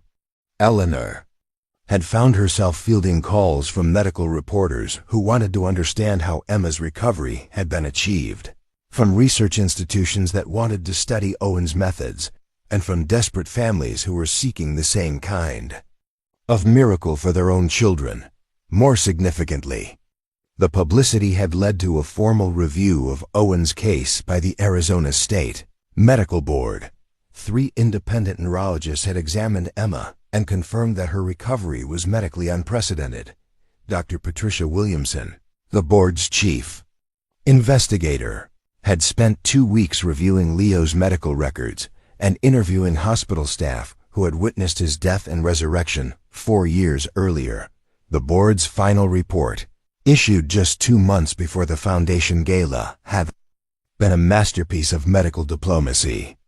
While acknowledging that Owen's original treatment of Leo had violated established protocols, the report concluded that both Leo's and Emma's recoveries represented extraordinary outcomes that warrant further investigation rather than continued professional censure. Owen's medical license had been restored with the unusual stipulation that his research would be conducted under the oversight of a medical ethics board, and that his methods would be documented for peer review. It was a compromise that allowed Owen to continue his work while providing the institutional oversight that the medical establishment required. Now, as Eleanor watched Emma address the Foundation Gala, she marveled at how much their lives had changed. Emma was no longer the withdrawn, silent patient who had lost hope in her future. She had become an advocate for other young people with spinal injuries, a spokesperson for unconventional medical research, and a living example of what was possible when determination met opportunity. 6 months ago, I couldn't move my legs. Emma continued, her voice growing stronger as she warmed to her subject. The doctors told my mom that I would never walk again, that I would need to learn to live with a wheelchair, that I should accept my new reality. But Dr. Owen Brooks and his son Leo taught me that sometimes the most impossible things are just waiting for someone brave enough to try them. Eleanor's eyes found Owen in the audience, sitting at a table near the front with Leo beside him. Owen was wearing a suit for the first time since Eleanor had known him. She had insisted on taking him shopping for appropriate formal wear, but he still carried himself with the same quiet dignity that had characterized their first meeting. Leo, now 10 years old and serving as the Foundation's youngest board member, was wearing a tie that matched his father's and taking his role as official photographer very seriously. The 6 months since Eleanor's decision to trust Owen had transformed more than just Emma's medical condition.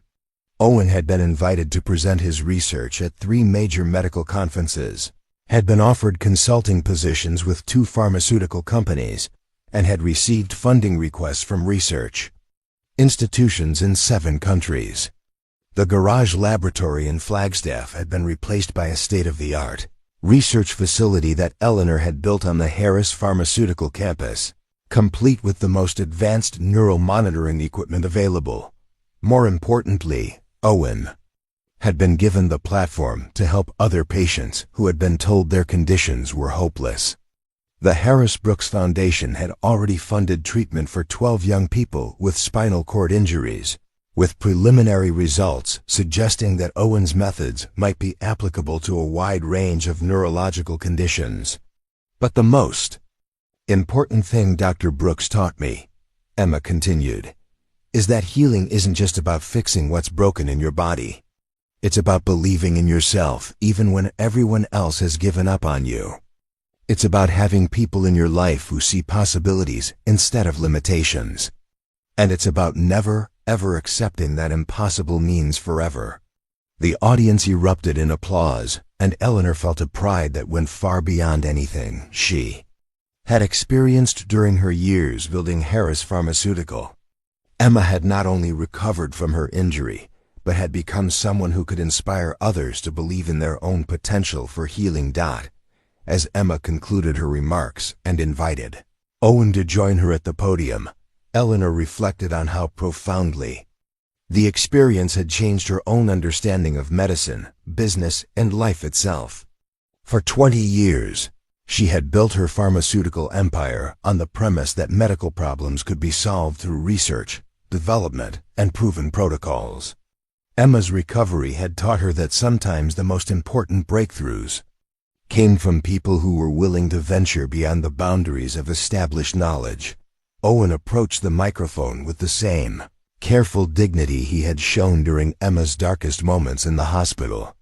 The man who had once been dismissed as a dangerous charlatan was now being introduced as the Foundation's Director of Research, a position that came with a generous salary, unlimited research funding, and the institutional support he had been denied for 4 years. "Thank you, Emma," Owen said, his voice carrying the warmth that had first convinced Eleanor to trust him with her daughter's life. "And thank you to everyone who believed that recovery was possible, even when the medical establishment said it wasn't." Owen paused, his eyes finding Eleanor in the back of the room. 6 months ago, Eleanor Harris made one of the most difficult decisions any parent can make. She chose to trust an unknown treatment approach over proven medical protocols. She chose hope over certainty, possibility over safety, faith over institutional authority. That decision didn't just save Emma's ability to walk, it saved Emma's belief in her own future. Eleanor felt a flush of recognition as the audience turned to acknowledge her. She had spent most of her career behind the scenes, building her company through strategic decisions and careful planning. This was the first time she had been publicly recognized for a choice that had been based entirely on intuition and love rather than business logic. But Eleanor's courage also saved something else, Owen continued. "It saved my faith in the possibility that medical miracles don't have to be abandoned just because they can't be easily explained or replicated in controlled studies." The Harris Brooks Foundation represents a new model for medical research, one that combines rigorous scientific methodology with the willingness to explore treatments that exist outside conventional boundaries. Owen gestured toward a large screen that displayed photos of the 12 young people who had received treatment through the Foundation's program. Each photo showed a before and after comparison, documenting recovery that ranged from partial improvement to complete restoration of function. These young people and their families represent the future of neurological medicine, Owen said. They are living proof that the word incurable should never be the end of a conversation about healing. With continued research, proper documentation, and the kind of institutional support that the Harris Brooks Foundation provides, we believe that spinal cord recovery can move from miraculous exception to standard treatment option. The audience's applause was enthusiastic and sustained, but Eleanor noticed that the loudest cheering was coming from a section of tables where the Foundation's patients and their families were seated. These were people who had lived through their own versions of Emma's journey, who had made their own impossible choices between accepting medical limitations and believing in possibilities that existed beyond proven protocols. As Owen concluded his remarks and Emma returned to the podium for closing comments, Eleanor felt a hand on her shoulder. She turned to find Dr. Patricia Williamson, the medical board investigator who had been instrumental in restoring Owen's license. "Mrs. Harris," Dr. Williamson said, "I wanted to thank you personally for having the courage to challenge our assumptions about what constitutes acceptable medical practice. Emma's recovery has forced the entire neurological community to reconsider what we think we know about spinal cord injuries." Eleanor smiled, remembering her own journey from skepticism to faith over the past 6 months. "Dr. Williamson, 6 months ago, I would have agreed with every decision the medical board made regarding Owen's case. Sometimes the most important learning happens when we're forced to question our most fundamental assumptions." Dr. Williamson nodded thoughtfully. "The Harris Brooks Foundation is receiving attention from research institutions around the world. We're fielding inquiries from neurologists who want to understand Owen's methods, from medical schools that want to incorporate his approach into their curricula, from pharmaceutical companies that want to develop treatments based on his protocols." Eleanor felt a familiar stirring of business opportunity, but this time it was tempered by something deeper, a recognition that Emma's recovery had taught her about the limitations of treating healing as simply another market opportunity. "The Foundation isn't interested in commercializing Owen's methods," Eleanor said firmly. "Our goal is to make these treatments available to any family that needs them, regardless of their ability to pay. Emma's recovery shouldn't become another luxury service available only to wealthy families." Dr. Williamson looked surprised. Eleanor's pharmaceutical company had built its fortune on proprietary treatments that commanded premium prices in global markets. The decision to make Owen's methods freely available represented a fundamental shift in her business philosophy. "We're establishing treatment centers in 12 cities over the next 2 years, Eleanor continued. "Each center will be staffed by researchers trained in Owen's protocols, and each center will treat patients regardless of their insurance coverage or financial resources. The Foundation's endowment will ensure that these services remain free to families who need them." As the gala concluded and guests began to mingle during the reception, Eleanor found herself surrounded by families whose children had been helped by the Foundation's program. The stories were remarkably similar to Emma's young people who had been told their injuries were permanent, parents who had exhausted conventional options, moments of desperation that had led to the decision to try Owen's unconventional approach. But each story also had its own unique elements, its own moments of breakthrough and triumph. A 15-year-old football player from Denver who had regained the ability to walk after 6 months of treatment. A 9-year-old girl from Seattle whose riding accident had left her paralyzed, but who was now competing in junior equestrian events. A 12-year-old boy from Chicago who had been injured in a bicycle accident and was now planning to try out for his middle school basketball team. These young people and their families represented something more significant than medical success stories. They represented a new understanding of what was possible when courage met opportunity, when established limitations were challenged by people who refused to accept that impossible meant forever. Later that evening, after the guests had departed and the ballroom had been cleared, Eleanor found herself in Emma's room at their Scottsdale home, participating in the same bedtime ritual they had maintained since Emma was 3 years old. "Mama," Emma said as Eleanor tucked her in, "do you think other kids will get better the way I did?" Eleanor considered the question carefully. The Foundation had been operational for only 3 months, and while the initial results were promising, she knew that Emma's recovery was still considered extraordinary by medical standards.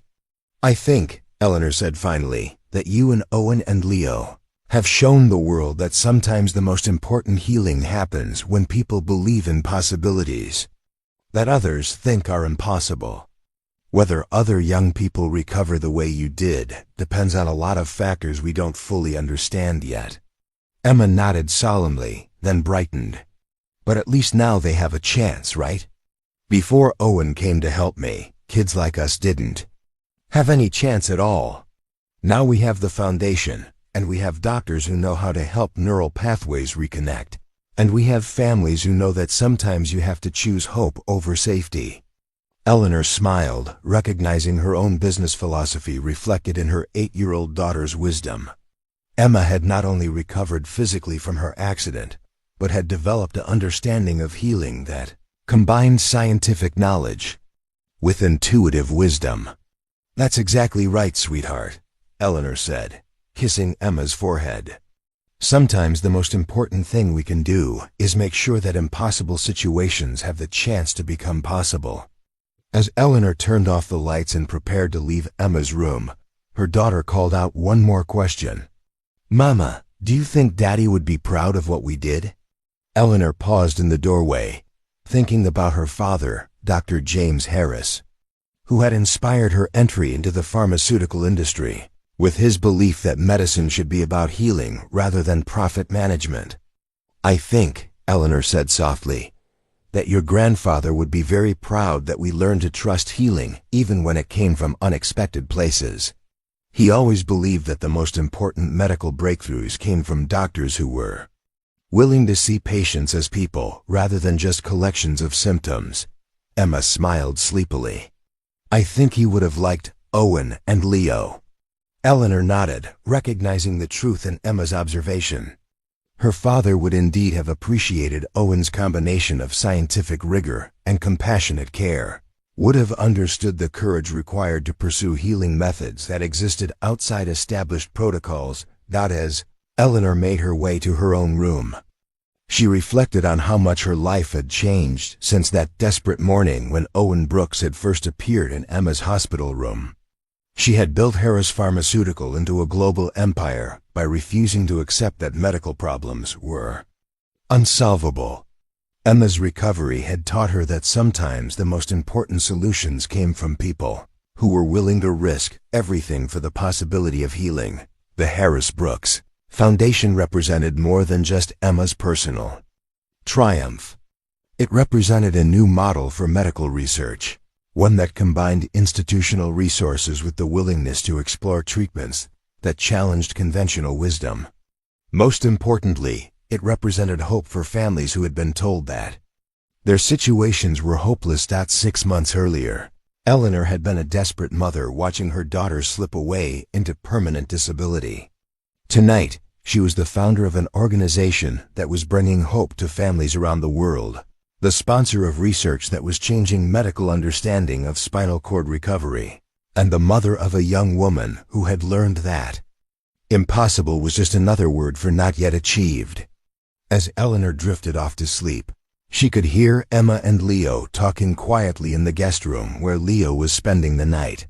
They were planning their next project for helping other young people understand that recovery was possible, discussing ideas for the Foundation's Youth Advisory Board, sharing the kind of friendship that could only develop between people who had faced impossible challenges and discovered that miracles were sometimes just courage disguised as medical treatment. Tomorrow would bring new challenges, new families seeking help, new opportunities to prove that the most important healing happened at the intersection of scientific knowledge and unwavering hope.